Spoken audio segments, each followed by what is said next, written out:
आज 26 जनवरी गणतंत्र दिवस के अवसर पर ईश्वर सिंह औरंगाबाद सदर व्यापार मंडल अध्यक्ष, जिला सहकारिता बैंक के निदेशक, बिहार झारखंड स्टेट विश्वकुमान, बिहार पटना का डेलीगेट एवं बिहार झारखंड कोऑपरेटिव फेडरेशन का डेलीगेट 26 जनवरी के अवसर पर जिला वासियों को बहुत बहुत शुभकामना। जिले के तमाम बड़े पदाधिकारी, जिला पदाधिकारी, डीडीसी साहब, एसडीओ साहब, सभी बड़े पदाधिकारियों और बड़े नेताओं, सांसद, पूर्व सांसद, एमएलए, विधान पार्षद, सबों को शुभकामना व्यक्त करता हूँ। मैं खास करके सहकारिता परिवार के सभी सदस्यों को 26 जनवरी के अवसर पर धन्यवाद देता हूँ और अपने अध्यक्ष माननीय जिला सहकारिता बैंक के संतोष बाबू को भी बहुत बहुत शुभकामना संदेश देता हूँ। उनके नेतृत्व में सहकारिता आगे बढ़ रहा है और इसी तरह बढ़ता रहे। अपने जिला सहकारिता पदाधिकारी और Aurangabad district central cooperative bank के प्रबंधक विजेंद्र बाबू को भी बहुत बहुत शुभकामना देता हूँ। सारे बैंक कर्मी और सभी सहकारिता परिवार, सभी पैक्स के जिले के अध्यक्ष, औरंगाबाद पैक्स के सभी सम्मानित अध्यक्षगण, सभी सहकारिता से जुड़े हुए प्रिय बंधुओं को 26 जनवरी पर शुभकामना संदेश देता हूँ। सभी मीडिया पत्रकार बंधुओं को भी यह संदेश देता हूँ कि 26 जनवरी अमर है, अमर रहेगा।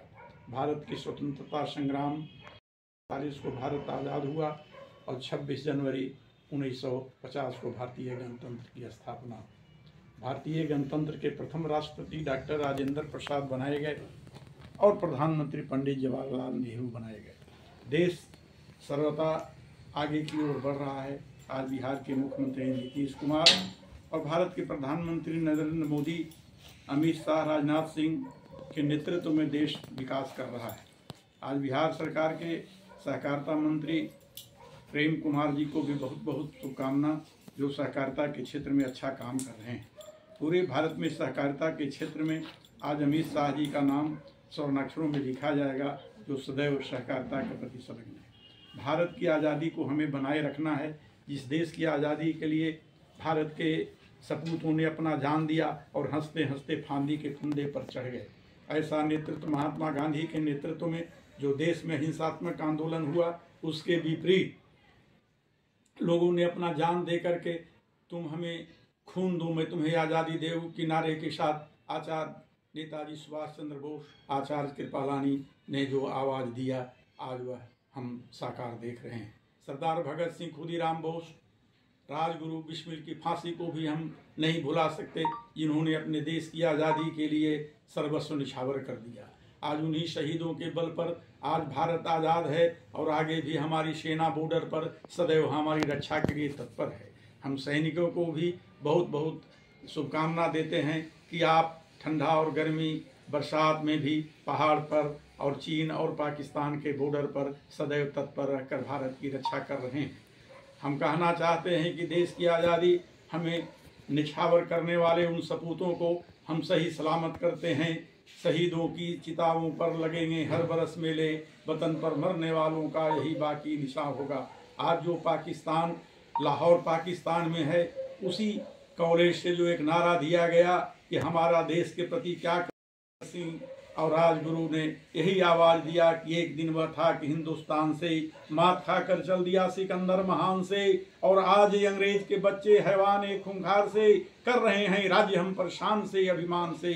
जो तुम्हें प्यारा जरा भी अपना भारत देश है, शौर्य और साहस जरा भी तुम में अगर शेष है, तो उठो और वीरता से देश बंधन खोल दो और मूर्ख अंग्रेजों के ऊपर बढ़ के धावा बोल दो। जो जरा हरियाली रही वह भी न रहने पाएगी, एक दिन भारत मही मरघट मही बन जाएगी। और इसी के साथ कॉलेज में पढ़ने वाले उन छात्रों ने अपने जान की बाजी लगा करके और स्वाधीनता संग्राम में कूद गए। लाला लाजपत राय की मृत्यु के बाद जो एक विशाल आंदोलन जो हुआ, जिसमें सॉन्डर्स को मारते हुए फांसी के फंदे पर जो चढ़ गए, वह धन्य है सरदार भगत सिंह। चंद्रशेखर आजाद ने स्वयं आज़ादी की लड़ाई में लड़ते हुए अपने गोली से ही अपना शरीर को त्याग कर दिया। ऐसे ऐसे महापुरुषों को सत सत नमन। हम नमन करते हैं नेताजी सुभाष चंद्र को, हम नमन करते हैं पंडित जवाहरलाल नेहरू को, हम समन करते हैं भारत के गृह मंत्री सरदार वल्लभ पटेल को और नेहरू को, और सभी अंबेडकर जी ने जो संविधान का निर्माण किया, ऐसे अंबेडकर जी के आज संविधान की रक्षा के लिए हम सभी तत्पर हैं। और भारत तब आज़ाद माना है और आज के युग में हम यही चाहते हैं कि आज़ादी हमारी बनी रहे, सर्वधर्म सर्वधर्म सबको समान अधिकार हो, कोई गरीब अति पिछड़ा भी आगे बढ़ने का संकल्प रहे, सबका बराबरी का सम्मान मिले, सबका हक हकूक मिले, सबको जनता का लाभ मिले। और आज प्रयागराज में महाकुंभ चल रहा है, सनातन संस्कृति का महापर्व भी चल रहा है, 26 जनवरी भी मनाया जाएगा कल, और बहुत बड़ा विशाल जो समागम, जहां 50 करोड़ आदमी भी गंगा और त्रिवेणी और यमुना के संगम में जो स्नान करेंगे, गंगा जमुना सरस्वती के संगम में, जहां सनातन की आस्था उमड़ी हुई है। विश्व का सबसे प्रसिद्ध जो मेला लग रहा है, जो धार्मिक आस्था का केंद्र बना हुआ है, वह सनातन भी अमर है। और 26 जनवरी के अवसर पर सबको बहुत बहुत शुभकामना, बहुत बहुत धन्यवाद। आप सीनियर सिटीजन भी हैं और आप सदर व्यापार मंडल के अध्यक्ष भी हैं, और आप हिंदू सनातन धर्म को काफ़ी मानने वाले व्यक्ति हैं। तो सनातन हिंदू का महापर्व महाकुंभ आयोजित किया गया है प्रयागराज में। तो प्रयागराज में महाकुंभ जो आयोजित किया गया 144 वर्ष बाद, तो इसका मुख्य उद्देश्य क्या है हिंदुओं के प्रति? देखिए, इसका मुख्य उद्देश्य है आस्था का धर्म है। और जब जब पृथ्वी पर अधर्मी पैदा होते हैं, धर्म का हरासमेंट होता है, तब तक भगवान का अवतार होता है। जदा जदा ही धर्मस्य ग्लानिर्भवति भारत अभ्युत्थानम धर्मस्य तदात्मानं सृजाम्यहम् परित्राणाय साधूनां विनाशाय च दुष्कृतां धर्म संस्थापनार्थाय संभवामि जुगे जुगे। तो देवासुर जब मिल करके समुद्र मंथन हुआ, इसमें बहुत सी लक्ष्मी निकली, शंख निकला, रावत हाथी निकला, उसमें अमृत कलश निकला। अमृत कलश को लेकर के जयंत भागे देवताओं को देने के लिए, कि ताकि राक्षस इसको पी जाएंगे तो अमर हो जाएंगे और अनाचार अत्याचार बढ़ेगा। वो अमृत की बूंद जो है वो आपको प्रयागराज में छलका गिरा, और वो जो है सो कि हरिद्वार में गिरा, उज्जैन में गिरा और नासिक में गिरा। ये 4 जगह 12-12 साल पर महाकुंभ लगता है, एक 6 साल पर अर्धवार्षिक कुंभ लगता है। तो माघ मकरगत रवि शशि होई, माघ में जब मकर राशि पर सूर्य चढ़ते हैं तो उस वक्त जो है सो प्रयाग का महाकुंभ होता है। उज्जैन में सिंहस्थ कुंभ होता है। तो प्रयाग का कुंभ गंगा जमुना त्रिवेणी के संगम पर है, अदृश्य सरस्वती है वहाँ। और इसका इतना बड़ा महत्व है कि तुलसीदास ने भी लिखा है, माघ मकरगत रवि शशि होई तीरथ पति ही आवशब कोई सुरनर मुनि गंधर्व ही श्रेणी मंजहि मकर सकल ही त्रिवेणी बटु विश्वास अचल निज धर्मा तीरथ राज समाज सुकर्मा सब ही सुलभ सब दिन सब देशा सेवत सादर कलश कम कलक सादर समन कलेशा अलक अलौकिक तीरथ राऊ देई सद्य फल प्रगट प्रभाव। कहते हैं कि सद्य फल वह इतना बड़ा प्रभाव है, इतना सनातन धर्म के प्रति लोगों की आस्था है कि आप वहां स्नान करने से सीधे मोक्ष की प्राप्ति होती है। और देवता किन्नर नाग सारे संत महात्मा जो अदृश्य हैं वो सब आकर के त्रिवेणी संगम में स्नान करते हैं। महाकुंभ में 1 महीने का जो मेला है, जो मुख्य स्नान 4 वो होता है, जिसमें आप बीता, फिर पूर्णिमा का जो है सो मौनी अमावस्या जो आ रहा है वो विशेष स्नान है, बसंत पंचमी है, महाशिवरात्रि है, जहां अदृश्य सारे नागा साधु संत जो आपको सनातन धर्म के रक्षक हैं वो सब आए हैं। एक पद्धति जो चालू किया गया है या आदि शंकराचार्य जी का है, जिन्होंने सनातन धर्म की रक्षा के लिए नागा सेना का बहाल किया, 4 धाम स्थापित किया। 32 साल की उम्र में विश्व में कोई ऐसा आदमी नहीं पैदा लिया जो इस तरह का काम किया।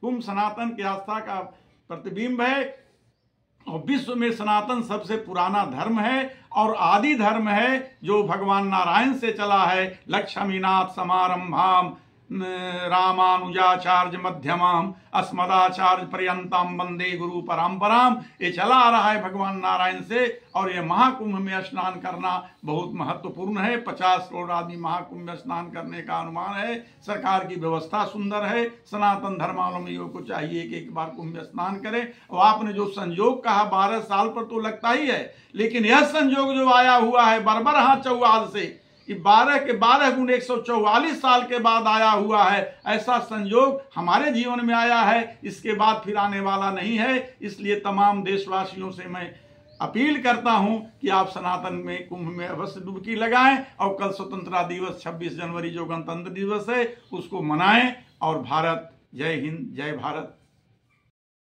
मैं महेश्वर सिंह, व्यापार मंडल अध्यक्ष, सदर औरंगाबाद, पुनः अपनी विचार व्यक्त करता हूं।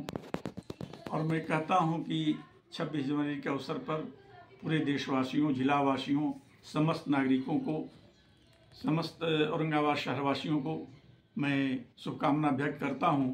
और ख़ास करके सीमा पर जो हमारे सैनिक रक्षा कर देश की स्वतंत्रता को अलग जगाए हुए हैं, हमारा देश अक्षुण्ण है और हम सुरक्षित हैं, यह उन सैनिकों को शत नमन। और मैं सैनिकों को और भारत के उन प्रहरियों को शत नमन करता हूं जो इसकी रक्षा के लिए सर्वस्व निछावर करने के लिए बॉर्डर पर तैनात हैं और जिन्होंने सर्वस्व निछावर कर दिया है। 26 जनवरी की बहुत बहुत शुभकामना। सैनिकों को शत नमन, वीर भविष्य, उज्ज्वल भविष्य। और मैं उनके उज्ज्वल भविष्य की कामना करता हूं। देश हमारा आगे बढ़े और देश के युवाओं को मैं उज्ज्वल भविष्य की कामना करता हूं। इसी तरह देश हमारा आगे बढ़े, हम स्वतंत्र रहें और स्वतंत्रता का हम कायम रखें। यही मेरा 26 जनवरी का अवसर पर शुभ संदेश।